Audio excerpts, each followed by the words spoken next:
I can tell you there's a $30 billion market, and I can tell you there's a $250 billion market, because it's not like we're stealing market share or trying to take market share. We're building the market because there is so much demand.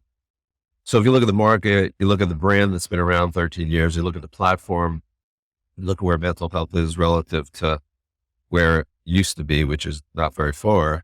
I thought it was an extraordinary opportunity to do good. So that's the essence of why. Welcome to the Impact Multiplier CEO podcast. I'm Richard Metcalf, founder of X Quadrant, and my mission is to help the world's top CEOs and entrepreneurs shift from incremental to exponential progress and create a huge positive impact on our world. Now, that requires you to reinvent yourself and transform your business. So, if you're ready to play a bigger game than ever before, I invite you to join us and become an Impact Multiplier CEO.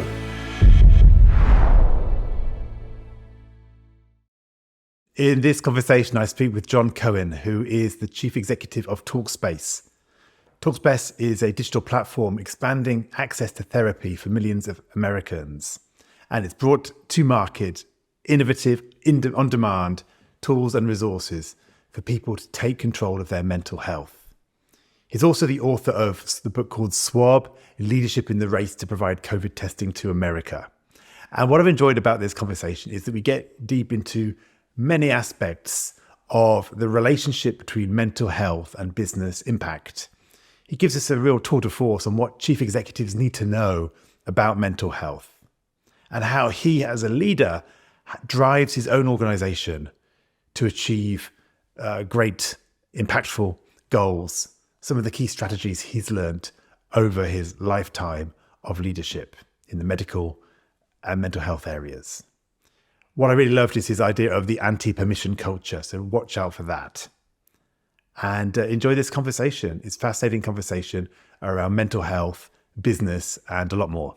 Hi, Jon, and welcome to the show. Thank you. Good to see you. So, Jon, what I know about you is that you have a purpose to solve the mental health crisis in the United States by democratizing access to mental health services.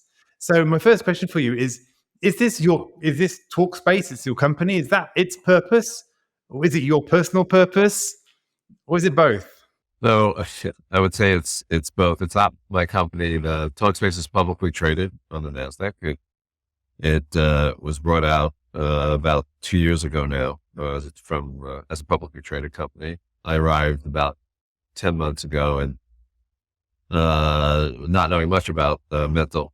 I know broadly about mental health, but not certainly about the market and where things are going and the model that Talkspace offers, which is, now we're in all 50 states, cover a huge number of lives. So what has become a moral imperative for me and the company is on top of delivering mental health services across the board, is to make sure that we figure out ways to deliver it to teens. As you may know, suicide is the number 2 cause of death in teenagers, and the mental health crisis in kids and teenagers is unprecedented. So that's layered on top of what we do in terms of I'll call it a moral imperative. So going back to that sense of why did you get involved in Talkspace? I heard that after a illustrious career in the medical field, you were on the board, and then you were offered the job and you kind of just took it. So but first take us back and say, how did you end up in this role? And again, why did you want to get involved? You could perhaps put your emphasis, your efforts in so many places. Sure. So I was the CEO and executive chairman for BioReference, the third largest commercial lab in the U.S. I had been there, and then I got there in 2019, was there a year when COVID hit. Had a very, very successful run as we ended up doing the largest amount of surveillance testing in the U.S. We had all the exclusive contracts for significant number of major entities, particularly sports teams, the cruise industry, public schools. So I was very fortunate. We just had an incredible run to deliver COVID testing to the U.S., of which I just wrote about. The book came out in June, which is the subtitle is leadership and quest to provide COVID testing to America. But mostly my background was in addition to healthcare, was digital health. I had built a relatively large mobile health platform at Quest before I got to BioReference. And then we built a really big digital platform at BioReference to deliver laboratory services to the home. So I've had a long interest in mobile health, digital health, and that's what Talkspace is. It's a digital health company. So I had the opportunity to get on board, the privilege to be asked to join. And then from there became the CEO. So there was no defined path. As I've told people, my career path doesn't make any sense at all as a vascular surgeon. But I thought that the opportunity to deliver mental health services is extraordinary in the U.S. And there were a bunch of reasons. First off, the telemedicine was accelerated, I think, as you know, literally by 10 years because of COVID. And the ability to deliver a mental health solution on telehealth is higher than any other delivery of healthcare services. In fact, 65% of all 65% of all telehealth visits now are mental health visits. It's easy. You go online, you either could text or message or do live video, but you don't have to leave your home. You don't have to spend a half hour, an hour going somewhere, sitting in a waiting room, getting your therapy and leave. So the convenience is extraordinary. The other is the platform for Talkspace turns out to be the right one, meaning we are, as I say, we're in all 50 states. So we have a very large platform with over 4,400 therapists. The most interesting part is we deliver therapy, at least half of the amount that we deliver is through texting and messaging. So Talkspace actually did all the pioneering work and all the publications and research to prove that you could text and message people and deliver adequate therapy. That's a big change because it means that essentially our therapists are available 24/7. Now they don't have to get back to you if you text them immediately, but they're going to get back to you pretty soon. So now not only is it accessible, but it's much more accessible 24/7. So layer on top of that, the market from a business side is incalculable. I mean, I can tell you there's a $30 billion market and I can tell you there's a $250 billion market because it's not like we're stealing market share or trying to take market share. We're building the market because there is so much demand. So if you look at the market, you look at the brand that's been around 13 years, you look at the platform, you look at where mental health is relative to where it used to be, which is not very far. I thought it was an extraordinary opportunity to do good. So that's the essence of why. Mm.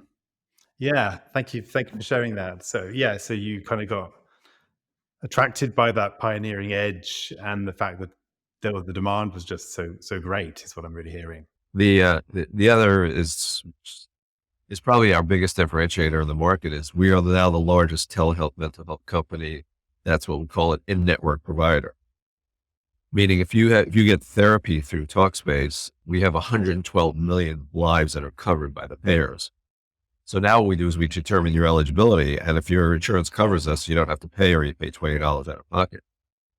That's very different than the consumer model of therapy where you have to pay $250 a month. So that change has been dramatic in the company. As you can imagine, people need therapy. Now they realize they basically don't have to pay for it.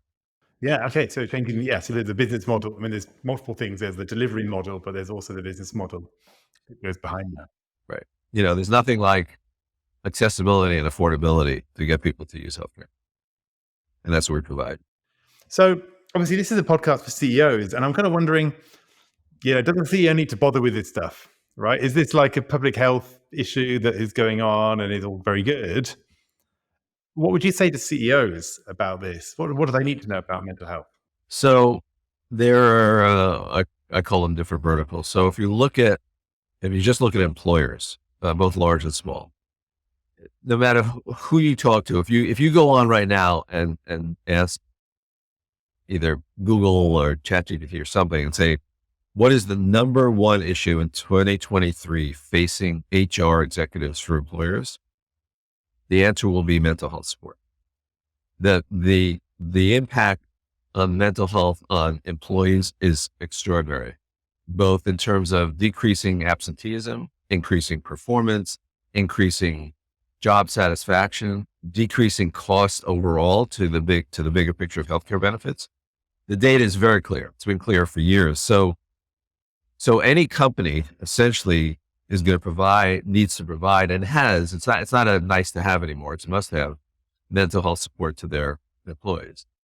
So we provide that for large employers, small employers, universities, colleges, and schools as a way, because the platform is so accessible and is easy to implement. So that's a really big deal going on right now. I just did a huge conference last week and had the privilege to talk to about 3,000 HR executives.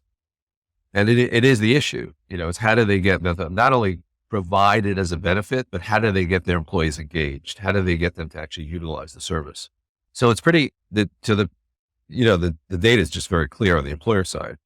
If you look at people in general, at least in the US, 1 in 4, 25% of people in the US have a diagnosable mental health condition.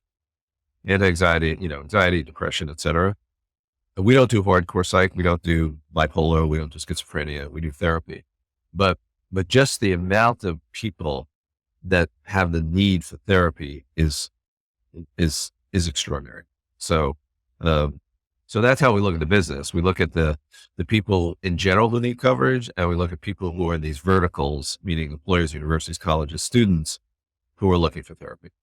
Got it. So if you're a CEO and looking at this issue, so first of all, is there a demographic where it's most likely to crop up? Like, is it most likely to occur in your executive ranks, most likely to occur in your junior people, in white collar, blue collar? I'm sure it's kind of everywhere, but are there particular pockets or particular trends that you see? So actually it is everywhere. I would say one of the greatest threats, unfortunately, is teens. Remember, all your employees have teenagers. So I like to tell people all the time, as a CEO, you walk in the room, you have a meeting with your senior executives, right? And let's say there's 10 people sitting around the room. You have to remember, every single one of those executives is bringing something else personal to the table that you do not know about. Did they have a fight with their spouse? Is their kid having trouble in school? Are you having other family issues with your brother, your sister, or your parents are having trouble and you're trying to get them in or out of nursing home? So everybody brings these personal factors to the table that you don't know about. And the issue is if you want them to perform, they're going to perform much better if they're happier and satisfied. And the way to do that is, it turns out a lot of people find that if they're talking to somebody on the outside, a therapist, it really, really helps them get through the days. We found, we looked at a bunch of focus groups for teenagers, and the number one issue they'll tell you, it is, we just want somebody to talk to. It doesn't have to be my parent or whatever, but I want somebody to confidentially talk to when I have a problem, right? So it's I tell the people also all the time is you really have to think about what people are thinking about when you're in the room. And if you could help them, you're going to have an unbelievably more productive workforce. Yeah, that's a great point, right? So there's that second order effect. There's the stuff themselves, but then also what are they going through? What else are they juggling and thinking about when they're at work? So, Jon, I want to just dive a little bit to your own secret sauce as you do this. I know you've said that you are driven by tackling challenges head on and leading people through difficult crises. You said you run in the direction of the fire to help solve a problem. And you'd almost describe your genius as precision, relentless commitment to goals, the ability to drive an entire organization against those. So those are great focus strengths. Tell me a bit about, like, how do you deploy them? So, like, perhaps in Talkspace when you came in, or in a hypothetical situation, right? If there was some key goal that you feel you had to address, like, how do you bring that energy? What would you actually do to mobilize? So you mentioned, each of the chapters of the book has a section on leadership relative to what we were doing at the time.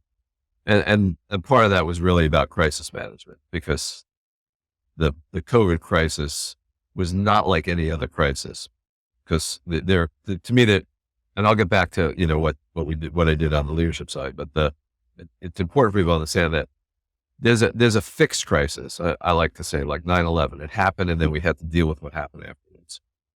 COVID was different. basically the crisis kept changing every day, every week.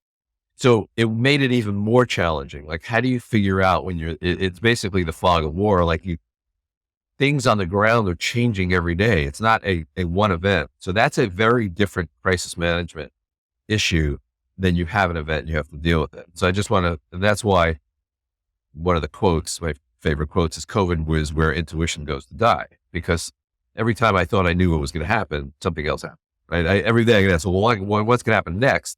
And I literally started telling people, I have no idea, right? I wish I could tell you, but every time I think something's going to happen, something else happens. So anyway, so on the leadership side, there's a bunch of things. One is, in no particular order, you need to make sure that you and your team are really empathetic. And I hate to say this, to the people that you're serving. And it's sort of the same thing as your employees. But I used to tell people all the time, we went from 5, we got up to the ability to test 100,000 people. But I used to tell people, remember, every single one of those people is a patient. Every single one of those people had their nose swabbed and they're sitting around waiting for a result because they're so anxious about what's going to happen. So it's very important to keep that in mind relative to what you're doing, because it's very easy to forget that. You're in the middle, and how are you going to pick up the specimen? How are you going to do this? Or mental health, how are you going to deliver the services? And are the therapists going to be available? You need to remind everybody every day that at the end of all this, there's a patient. And so that empathy to serve is very, very, is really important. The other is to keep, well, I like to say is to keep current. It's part of the leadership thing. Is to really be knowledgeable about the field. And I don't want to be glib about it, but the fact is that most of the great ideas and everything that we've done, a lot of them came from out of industry. I'd read something, or we'd read something, or read something about something and say, hey, how come we're not doing that? But that's like a great idea. How do we apply that to us? So reading and being current and keeping your orbit really big about where you're getting information is really, really important for leaders, because you will bring ideas to the table, but you need to get them from sources that are outside of your usual. Or the other is, listen, you have to be comfortable living with uncertainty. Meaning just stuff's going to happen, right? You have to be able to live with uncertainty and be able to make decisions without adequate data. Right? You're going to put it together, and basically what I say, you're going to make a call, and you're going to be wrong and you're going to be right, but you can't put yourself in a situation where you're paralyzed, right? Where you can't make a call.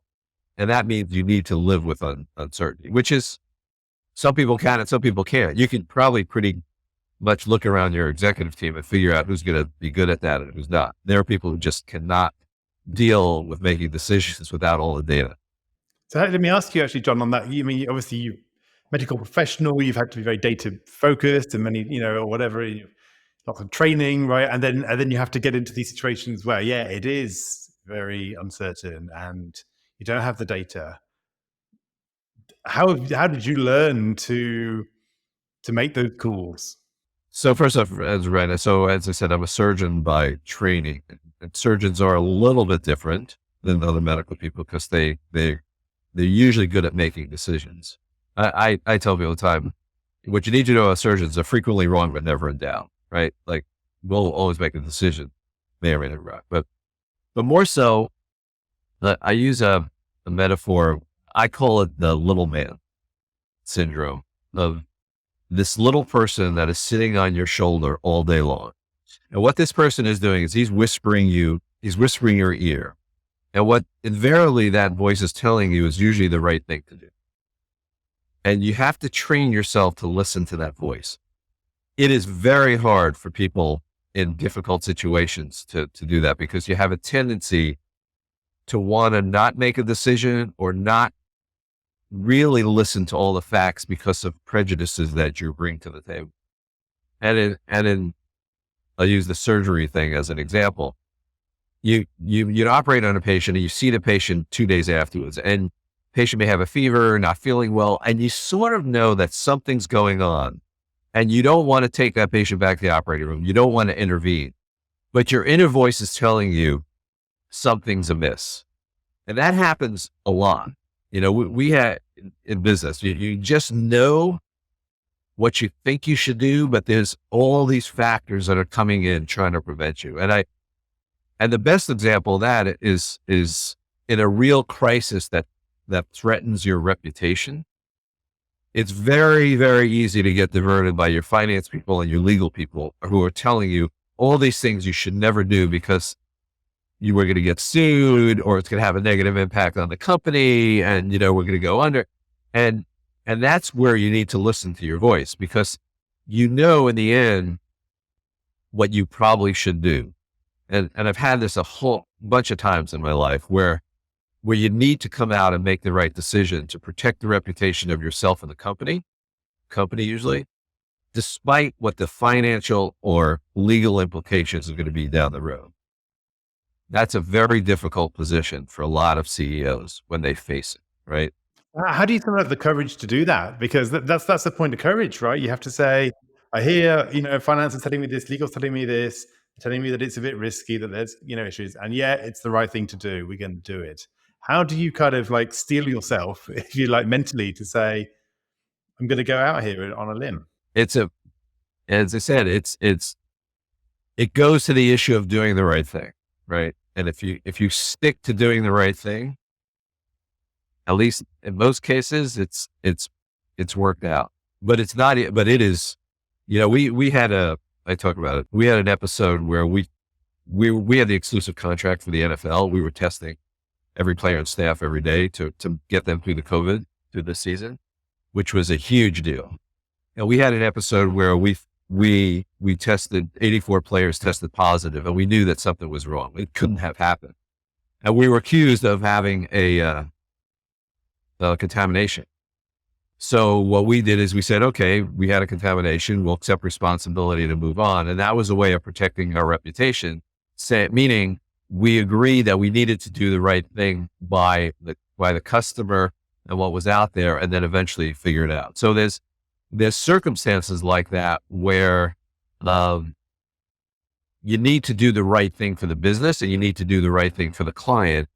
And of course you need to do the right thing relative to the press. I mean, I had a situation once where we had a possible contamination where a surgeon had an infectious disease that he could have transmitted to literally thousands of patients. And I found out through a different route. And my finance and legal team says, you can't, you got to protect the reputation of the company and all this other stuff. And you can't go out and talk about it. We're going to get sued. And I basically said, I don't care. And I went out and told the public, this is what happened. And told anybody that we would test everybody for free. And if anybody had the disease, everything else, we would take care of them. And it turns out that's what we did. And that was the right thing, because despite the lawyers and despite the finance people saying it was going to kill the company, but it turned out it was the right thing to do. So I guess the big issue here is in the end, doing what's right, protecting the reputation of the company, and eventually things will work out. But these are not easy circumstances. I'm not telling you by any chance. I hope you're enjoying this conversation. This is just a quick interlude to introduce you to two transformative programs that we run. The first is Rivendell, my exclusive group of top CEOs who are committed to transforming themselves, their businesses, and the world. It's an incredible peer group and a deep coaching experience that will push you to new heights, no matter how successful you've already been. The second is Impact Accelerator, a coaching program for executives who are ready to make a big leap forward in their own leadership. It's regularly described as life-changing, and no other program provides such personal, strategic clarity, a measurable shift in stakeholder perceptions, and a world-class leadership development environment. Find out about both of these programs at xquadrant.com/services. Now back to the conversation. Yeah, and perhaps let's double down a little bit on this point of tackling these crises and these challenges and running towards the fire. Because I'm sure as you were doing on the front lines of the pandemic, you having to deal with this on multiple stages, right? It would keep coming up. How did you? I mean, I get your messages around empathy, not letting the process crowd it out, innovating by kind of looking beyond your narrow confines as to what's going on elsewhere, and living with uncertainty. I think they're the great principles. Was the situation just that everybody was almost instinctively mobilized in that situation because it was the pandemic and everyone was kind of freaked out?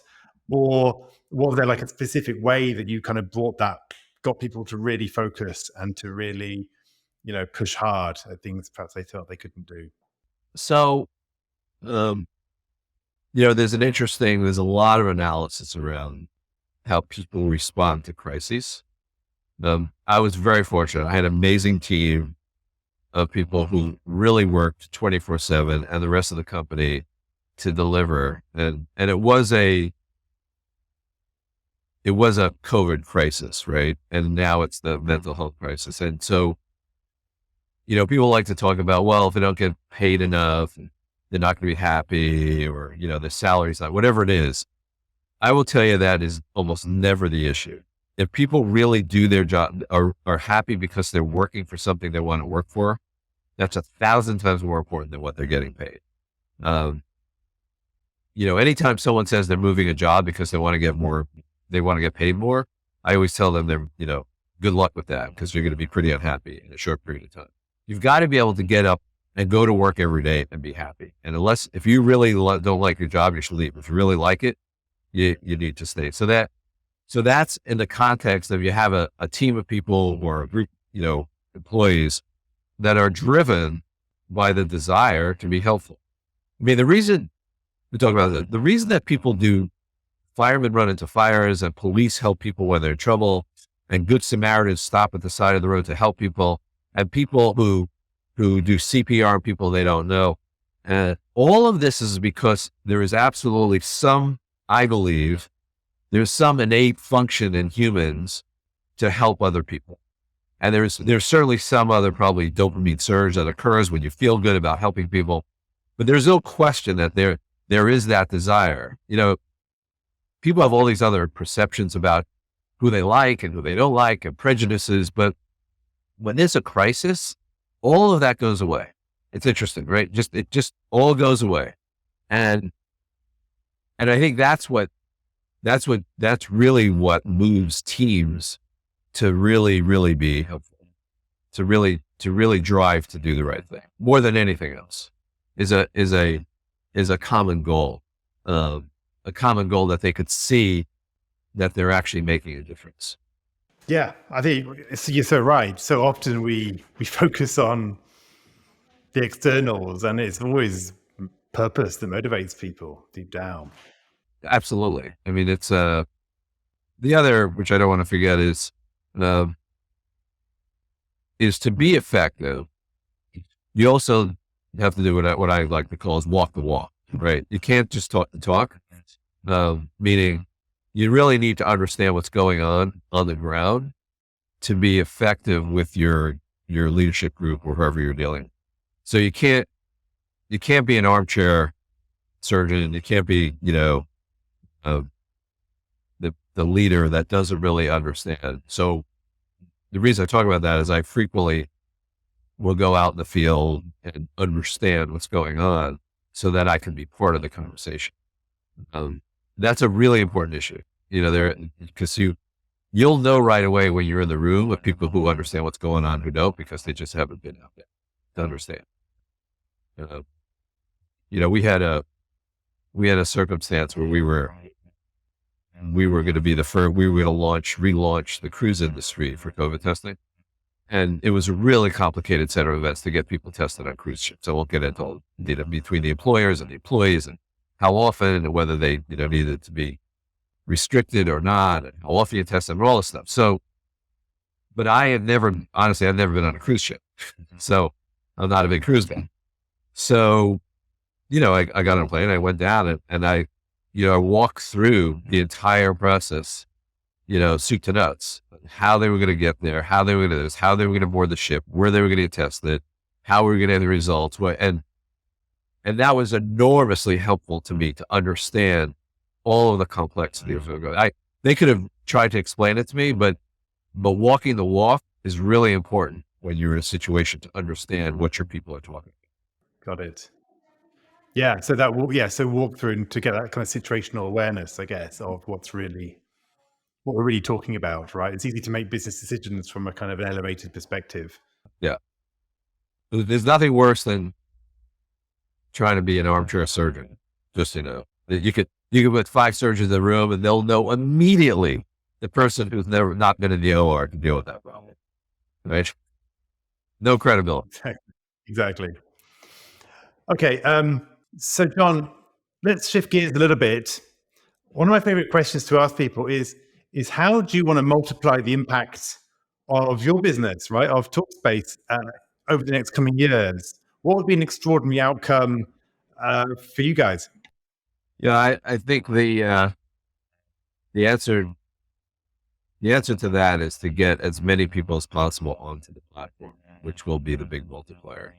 And in general, some of them are going to be relatively large populations who will be able to access Talkspace. Thousands of people in other words, thousands of potential customers at a time, cities, states, very, very large groups, those kind of things will be the really big accelerator for us. That's one. The second will be, I mentioned earlier, we have 112 million covered lives, which means there's 112 million people in the U.S. who now have insurance that Talkspace covers. That number is going to grow substantially in the next year. There are 330 million people in the U.S. We're going to bump that number up, which means that many, many more people will have access. As many more people have access, you can imagine the multiplier effect for us is going to be really big. So I only need a small percent of utilization to have a really big impact. So those are the key things. Yeah. And so what are we talking about? Like what would that scaling look like? Is it 10xing the number of people on the platform, adding 50%? What does it look like? No, I think it's less than that. I think could be, 3x the number of people on the platform now to 4. It's all a matter of, as I said, is how many people use it with the benefits that are out there, plus the bigger buckets of large populations. So, and we're working simultaneously on both of those, to increase the number of big populations and at the same time increase the number of people who are eligible based on their health insurance. The other, which I want to make sure we at least I mention on the leadership side, is that the customer is king. Again, a little bit rhetorical, but I tell people, if you don't have the customer, you can't make them better. You can't upsell them. You can't do anything unless you have them, which means you have to win them. So, my view is always like, tell me what you want and we'll give it to you, pretty much. Right. That's, and that's sometimes there are people that you'll bump up against who do not exactly understand on your team. So, I'm not going to be critical of lawyers, but I always say there's 2 types of lawyers. There's your lawyer who will figure out how not to do a deal, and there's a lawyer who will figure out how to do the deal. You want the lawyer who can figure out how to do the deal, because there are a lot of the other types around who will figure out every single which way to Sunday about why you shouldn't do this, or will put so many things in front of it, you'll never get it done. It sounds like a joke, doesn't it? Like, what are the 2 sorts of lawyers? I think you can make that into a joke somehow. The second is your finance person. Sometime I fight with argue with finance people all the time, because they are always going to look at something and say, okay, what's the margin of this, or how much you make, or is it really worth it? There are other factors that go into doing deals. So you could do one deal where you're going to barely make margin or break even, but your ability to get other deals because you did that deal is enormously impact. It has a huge impact on the ability to do others. So sometimes it's not just about the margin, it's about the bigger picture. And that's where the CEOs really have you need to see the big picture. We once, this, I just tell you, it happens all the time, right? With the finance people, like, you can't do this deal because it's not going to be enough margin, or it's going to have this impact on X. without seeing the bigger picture of how much more business you're going to get because you do this deal. For sure.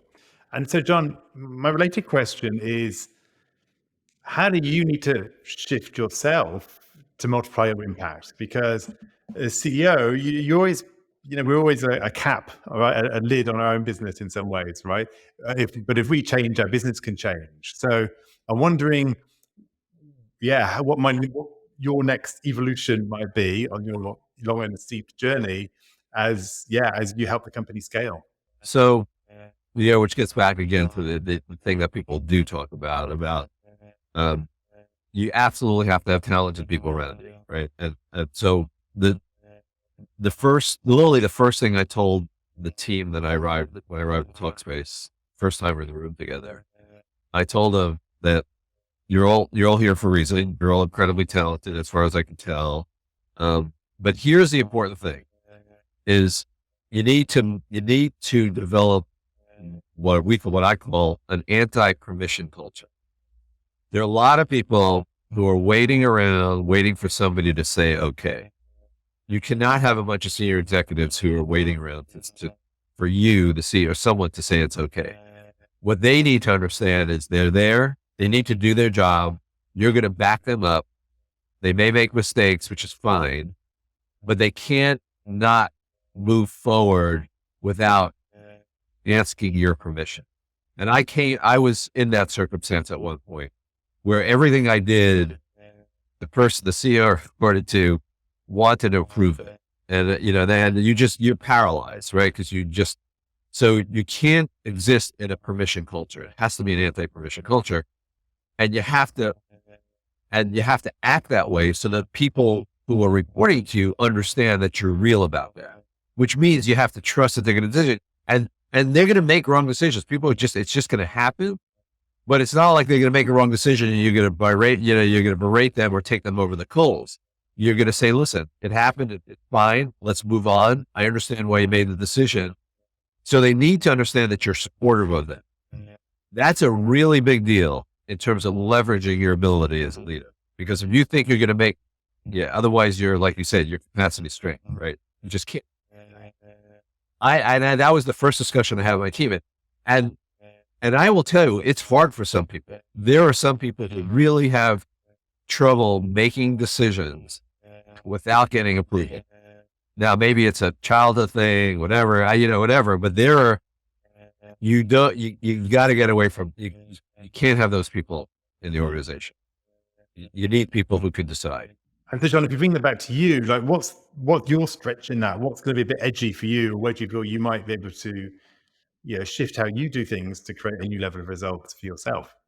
I would say the biggest thing for me is to continue to bring new ideas to the table, continue to read, continue to get outside information, continue to understand the space. I'm really far along than I was 10 months ago, but there's more for me to learn. But I think, the most important thing that I can do right now is a couple of things. One is certainly bringing new ideas, and the other is to continue to keep people focused on what we've decided strategy is moving forward. But I do still read a lot. I do audiobooks and read. Those are very helpful to me, to what I bring to the table. I have to tell you. Yeah. Well, they say readers are leaders and leaders are readers, right? It's a phrase. And that's true. Yeah.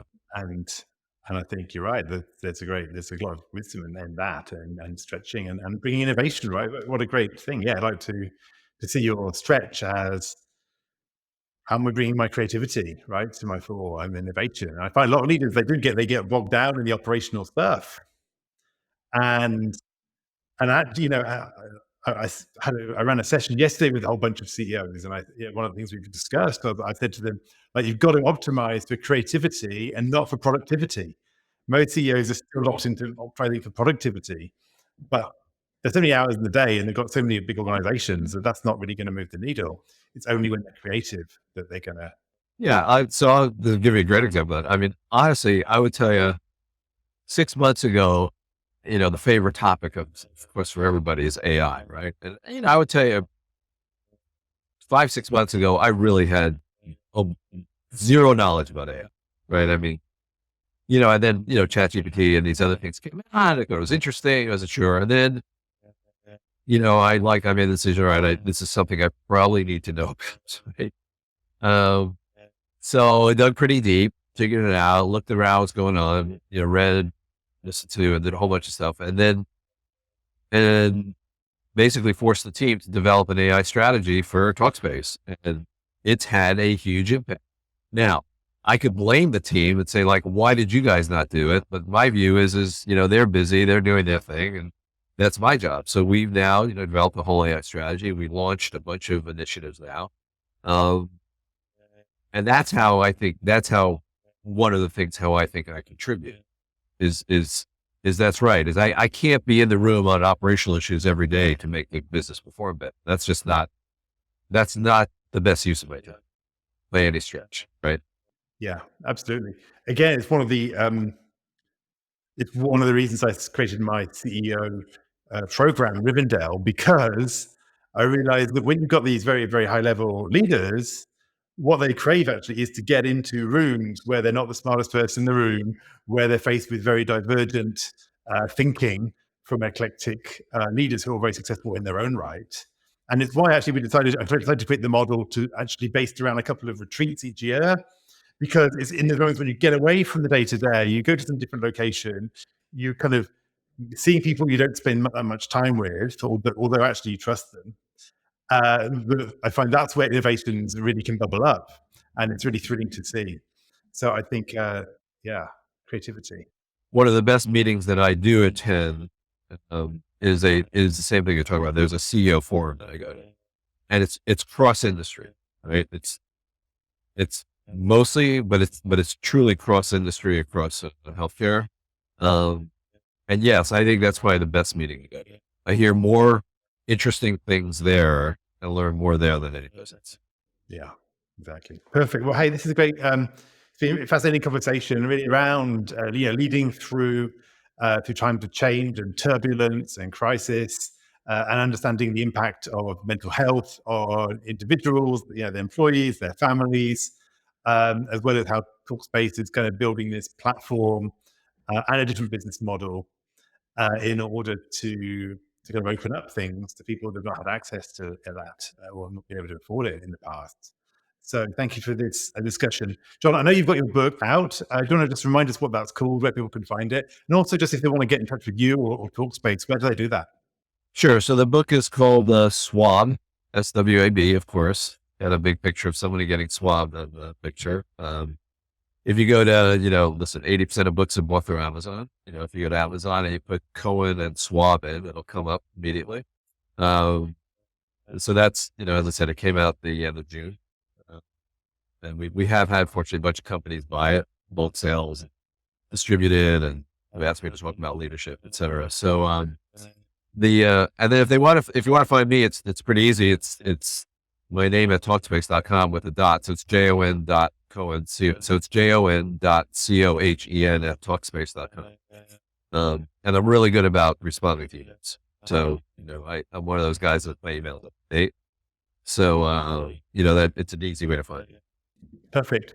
So Jon, thanks once again. Thank you for tackling this particular burning fire of mental health and all the insights you've shared. Look forward to continuing the conversation. Thank you very much. I appreciate it. Bye now.